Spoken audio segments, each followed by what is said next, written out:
dan kemudahan dalam menuntut ilmu. Baik, bismillahirrahmanirrahim. Alhamdulillahirrabbilalamin wa bihi nasta'in wa ala muqtadin wassalatu wassalamu ala asyrafil anbiya'i wal mursalin wa ala alihi washabihi ajmain. Baik, sebelum kita memulai perkuliahan kita pada hari ini, Ibu absen terlebih dahulu ya. Mahasiswanya siapa saja yang hadir. Teman-teman semuanya, minggu ini kita sudah masuk ke pertemuan 5 ya untuk mata kuliah pembelajaran terpadu, di mana pertemuan minggu kemarin kita membahas terkait dengan teori belajar anak usia dini ya. Ada teori apa saja? Ibu mengingatkan kembali materi kita sebelumnya. Dari terus apa lagi? Jentiase. Lagi teori apa lagi? Ada teori Bruner, teori Bandura. Nah, itu teori yang melandasi bagaimana proses anak itu belajar pada anak usia ini. Ice breaking kita itu gerak dan lagu. Gerak dan lagu terkait dengan aku pohon apel. Serempak ya, bergerak semua. Oke Bu. Aku pohon apel yang indah, ini mataku dan ini hatiku. Bila aku tumbang, krek krek krek. Bila aku tumbang, krek krek krek. Bila aku tumbang, krek krek krek. Bila aku kencang, bus bus bus. Bila angin kencang, bus bus bus. Oke. Silakan sudah kembali.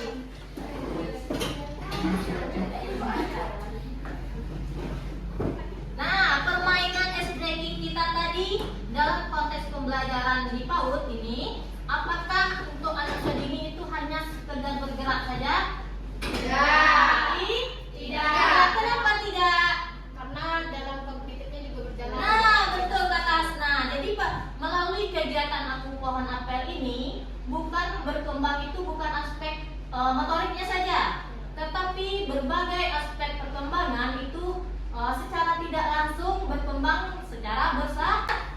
Sub CPMK indikator pembelajaran kita pada hari ini. Adapun sub CPMK-nya melalui materi pembelajaran ini, mahasiswa mampu menjelaskan dan mengidentifikasi konsep dasar pembelajaran terpadu yang meliputi pengertiannya, kemudian bagaimana karakteristik pembelajaran terpadu, tujuan dan manfaat, kemudian prinsipnya serta langkah-langkah pembelajaran terpadu. Lebih lanjut lagi tentang pembelajaran terpadu. Nah, di sini Ibu ada pertanyaan pemantik, pertanyaan yang menumbuhkan rasa ingin tahu.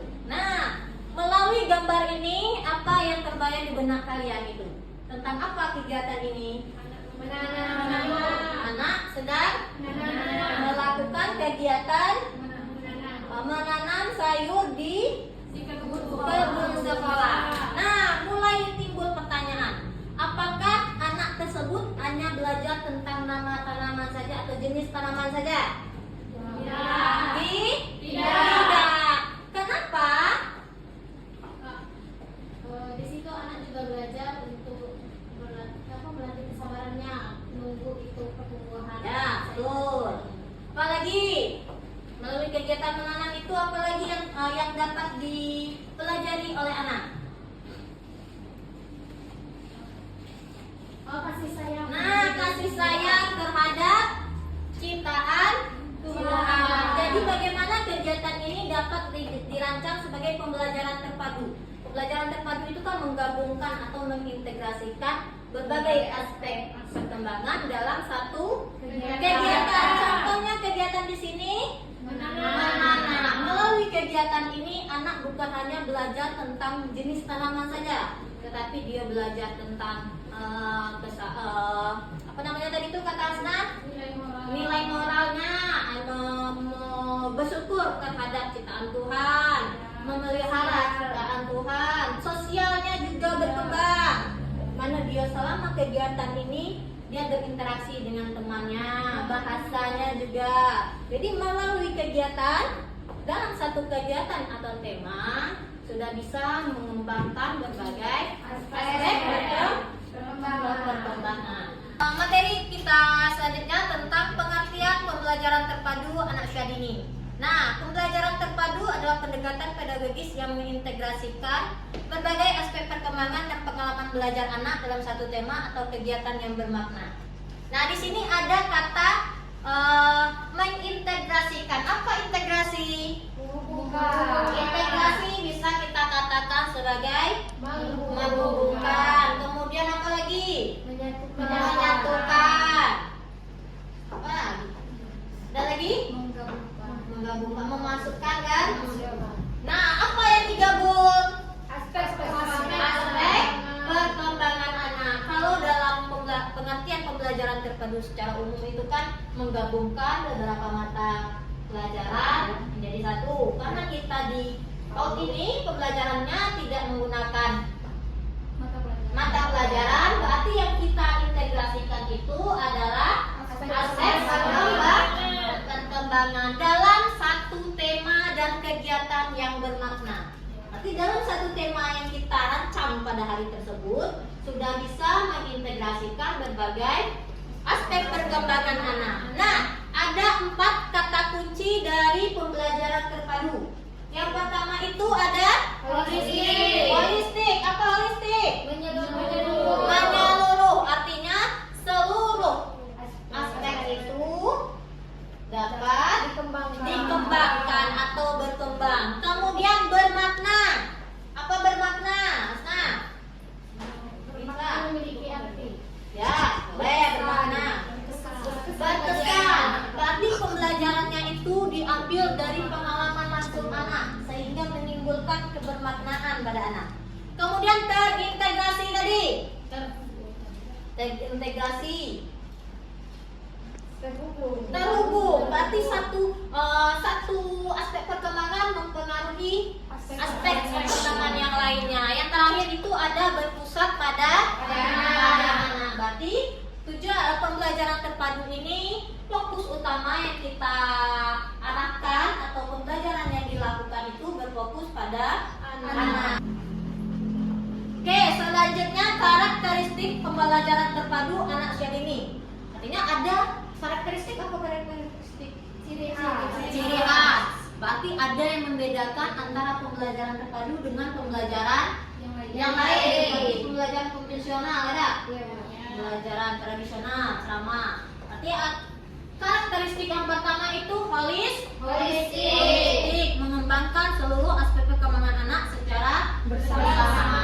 Coba kita analisiskan satu tema atau kegiatan terkait karakteristik pembelajaran terpadu ini. Contohnya kegiatan membuat jus buah. Nah, melalui membuat jus buah ini apa yang holistiknya? Holistiknya apa? Nah, kegiatan membuat jus buah. Dari kegiatan membuat jus buah itu anak bisa mengembangkan seluruh aspeknya itu. Bahasanya bisa berkembang, sosial emosionalnya berkembang, fisiknya juga, fisik motorik, kognitifnya. Kalau kognitif dari membuat jus buah apa? Dia berpikir ukuran gulanya berapa. Nah, dia bisa menentukan takaran ini, airnya segini, gulanya segini, atau tahapan dari membuat jus buah nih, bagaimana tahapannya, apa yang harus dibuat terlebih dahulu, ada. Kemudian berpusat pada anak. Dalam pembelajaran terpadu, anak menjadi pusat pembelajaran. Kalau dari kegiatan membuat jus buah itu, apakah anak yang menjadi pusatnya atau guru? Anak. Gimana caranya? Anak praktek langsung. Nah, anak kita sebagai guru hanya sebagai fasilitator saja, menyediakan bahan-bahan atau media yang akan digunakan. Anak yang terjun langsung, praktek langsung cara membuat buah. Jadi pertama kita masukkan airnya dulu, nah biar anak yang melakukan kegiatan itu supaya dia aktif. Nah, kemudian tematik apa? Tematik, tema. berarti berkenaan dengan tema. Pembelajaran terpadu itu kita laksanakan sesuaikan dengan temanya. Aktif dan menyenangkan. Nah, pembelajaran melalui permainan, eksperimen, proyek membuat anak termotivasi untuk dia antusias untuk melakukan pembelajaran, kegiatan belajar itu. Dari membuat jus buah tadi apa itu kegiatannya? Apakah bermain, apakah eksperimen atau proyek? Proyeknya apa? Membuat jus. Kemudian kontekstual. Apa kontekstual? Sesuai dengan dunianya, sesuai dengan nyata atau sesuai dengan dunia anak. Artinya anak belajar melalui eksplorasi dan interaksi nyata, bukan hanya mendengarkan. Kalau membuat jus buah itu kan dia bukan hanya mendengarkan, ya, tetapi dia melakukan kegiatan tersebut. Kemudian yang terakhir fleksibel. Jadi guru bisa menyesuaikan kegiatan berdasarkan respon dan kondisi anak. Itu karakteristik pembelajaran terpadu. Oke, selanjutnya itu materi kita terkait tujuan pembelajaran terpadu anak Syahrini. Ada beberapa tujuan mengapa pembelajaran terpadu itu bisa harus kita terapkan di PAUD. Yang pertama, pemahaman komprehensif. Ya, pemahaman komprehensif tahu? Memahami konsep-konsep secara lebih mendalam dan menyeluruh. Karena kan pembelajaran terpadu itu kita bukan membahas materi secara terpisah-pisah, ya. Bahasa, hari ini bahasa, besok seni, besoknya lagi motoriknya. Tidak. Jadi pembelajaran terpadu itu dalam satu hari kita sudah mengembangkan berbagai aspek perkembangan melalui satu tema atau kegiatan. Jadi otomatis anak itu memahami konsep bukan dari satu sudut pandang saja, tapi semuanya bergabung. Oh, menurut bahasa, konsep bahasa, jus buah ini gini, atau tanaman ini gini. Menurut sains atau kognitif, tanaman itu gini, ya. Jadi menambah pemahaman komprehensif anak lebih mendalam lagi terkait dengan materinya. Kemudian yang kedua, relevansi pembelajaran. Jadi membuat pembelajaran lebih relevan dengan kehidupan sehari-hari anak. Kita angkat tema yang kita pilih untuk kegiatan pembelajaran terpadu itu berdasarkan kehidupan nyatanya, kehidupan sehari-hari anak. Kemudian menumbuhkan keterampilan berpikir kritis. Contoh tadi dari membuat jus buah, dia berpikir kritis dan jalan tidak berpikir kritis anak. Jalan, gimana itu? Contohnya berpikir kritis dari kegiatan membuat jus buah. Anak berusaha sebaik mungkin bagaimana mengatur yang sesuai dengan itu kan kayak air, bunga, rasanya tak rasa jus tadi. Oke, tepat. Rasa jusnya tepat. Atau sebelum kita melakukan membuat jus buah itu harus kita kupas atau cuci terlebih dahulu. Kenapa?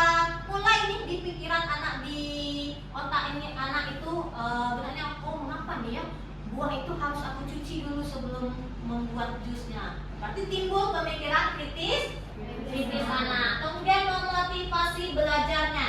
Kalau kita rancang pembelajaran terpadu itu dengan menyenangkan, otomatis anak antusias untuk mengikuti pembelajaran ada. Jadi motivasi untuk belajarnya itu meningkat.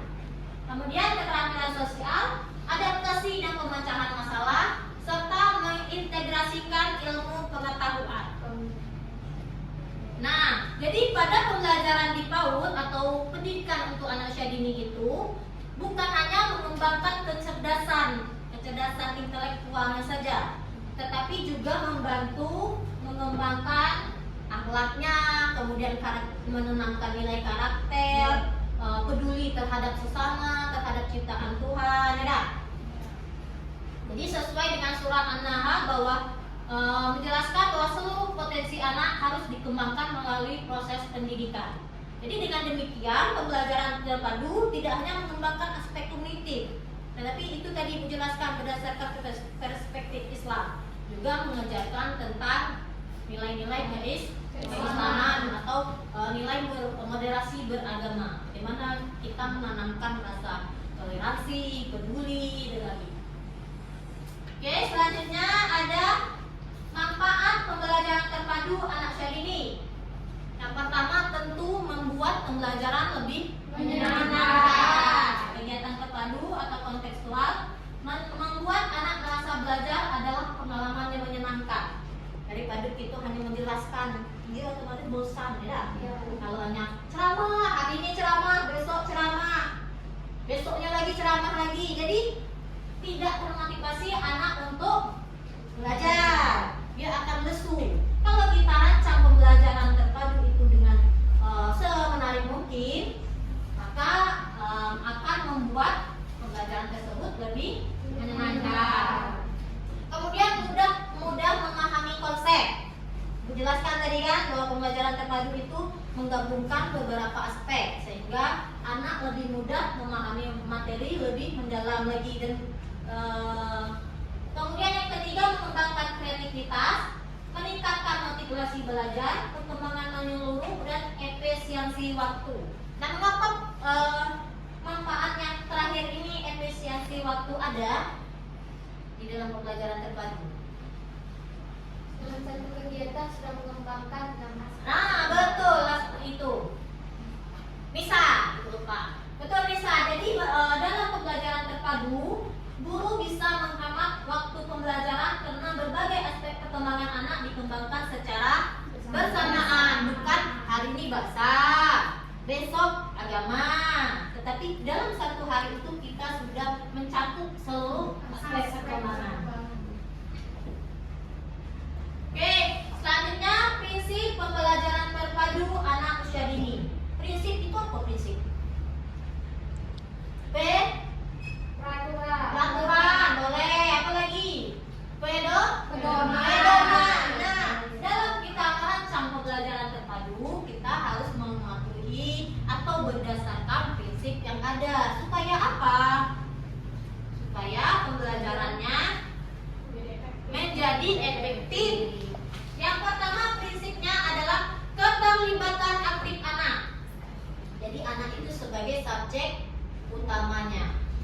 Nah, guru hanya sebagai fasilitator, bukan anak itu bukan penerima informasi pasif.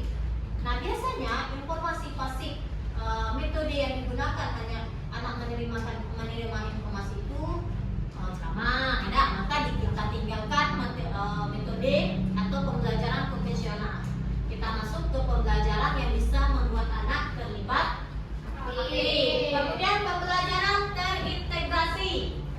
Jadi berbagai aspek perkembangan dikembangkan secara bersamaan, bukan secara terpisah. Kemudian pembelajaran berbasis pengalaman. Anak belajar melalui pengalaman nyata dan konkret yang dapat dirasakan langsung. Nah, kemudian lingkungan sebagai sumber belajarnya. Jadi anak seluruh lingkungan sekitar bisa kita manfaatkan sebagai media ataupun sumber belajar untuk anak Syahrini.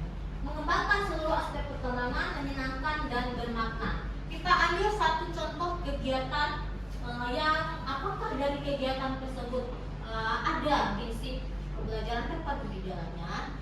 Kita ambil temanya itu pasar. Pasar termasuk tema apa? Pasar itu. Lingkungan sekitar bisa.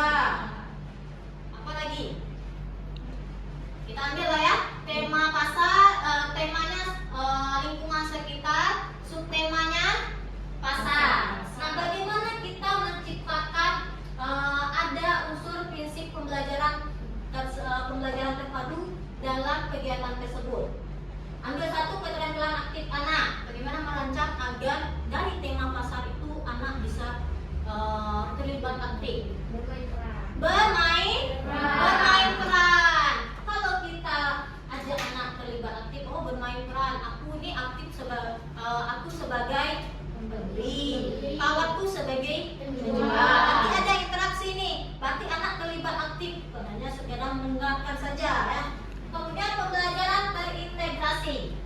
Melalui tema pasar tadi, anak sudah bisa mengembangkan berbagai aspek perkembangannya. Bahasanya ada, dia berinteraksi dengan kawannya. Kemudian kognitifnya ada, ya dah. Apa kognitifnya? Dia berusaha untuk menyusun sayur. Nah, boleh dia menyusun sayur supaya mungkin, atau menumpuk sayur nih supaya tidak jatuh, beda. Kemudian, oh aku beli 10.000, aku beli 1.000, dapatnya berapa? Itu kognitifnya. Apalagi sosial emosionalnya, interaksi dengan kawan. Kemudian agama dan moralnya apa? Dia tahu kalau bahwa sayur itu adalah ciptaan Oke, dia tahu mengintegrasikan nilai-nilai keislaman dalam tema bahwa sayur ini ciptaan Tuhan. Kalau dalam berinteraksi di lingkungan kita harus toleransi lah, kemudian harus menghargai. Nah itu. Kemudian pembelajaran berbasis pengalaman. Apakah bermain peran itu berbasis pengalaman? Ya. Dia memasukkan pengalaman waktu dia belanja ke pasar ini seperti ini suasananya. Dia masukkan ke dalam bermain peran. Lingkungan sebagai sumber belajar, kemudian mengembangkan seluruh aspek perkembangan. Yang terakhir menyenangkan dan bermakna. Apakah bermain peran itu menyenangkan? Ya. Menyenangkan. Pembelajaran dirancang supaya menyenangkan bagi anak dan bermakna. Berdasarkan pengalaman langsungnya. Tentang langkah-langkah pembelajaran terpadu. Jadi pembelajaran terpadu itu bukan langsung ada kita terapkan langsung, enggak. Tapi kita harus mematuhi melakukannya berdasarkan langkah-langkah atau tahapan yang ada supaya pembelajaran itu lebih efektif lagi ya. Tahapan yang pertama adalah menentukan tema. Kalau kita mau merancang pembelajaran, langkah pertama itu kita tentukan temanya dulu supaya tidak kemana-mana materi atau konsep yang akan dibahas pada anak. Mengintegrasikan aspek perkembangan. Kemudian menyusun rencana kegiatan. Dalam pembelajaran PAUD ada 3 rencana. Yang pertama kita tentukan kegiatan pramuka. Kemudian yang kedua kegiatan induk. Dan terakhir kegiatan pendukung. Kita susunlah kegiatan-kegiatan tersebut berdasarkan tujuan pembelajaran dan temanya. Kemudian menyiapkan media. Supaya apa media digunakan? Lebih konkret. Supaya pembelajarannya lebih konkret lagi agar anak mudah memahami. Dari tema diri sendiri, subtemanya panca indera. Nah, apa media yang bisa kita gunakan? Bisa audio kah? Bisa audio visual atau benda real, benda nyata ya, atau melalui replika. Jadi banyak media yang bisa kita gunakan. Kemudian melakukan pelaksanaan pembelajaran. Apa yang kita rencanakan berdasarkan menyusun rencana kegiatan bermain itu, kita aplikasikan pada pelaksanaan pembelajaran. Yang terakhir evaluasi dan refleksi. Ini dapat kita simpulkan apa? Silakan baca. Pembelajaran terpadu. Ya, pembelajaran terpadu. Anak usia dini adalah pendekatan yang menempatkan anak sebagai pusat pembelajaran dengan mengintegrasikan berbagai kemampuan, tema, dan pengalaman nyata. Pendekatan ini menciptakan pembelajaran yang holistik, menyenangkan, dan bermakna bagi setiap anak usia dini. Itu materi kita hari ini. Kemudian karena keterbatasan waktu, untuk pembelajaran materinya lebih mendalam lagi, silakan baca-baca buku atau materi yang Ibu berikan ya. Untuk mengetahui kemampuan kalian dalam memahami materi kita hari ini, Ibu berikan satu tugas. Tugasnya adalah kalian tentukan satu tema, kemudian rancanglah integrasi pembelajaran terpadu berbagai aspek perkembangan yang bisa terjalin melalui satu tema itu.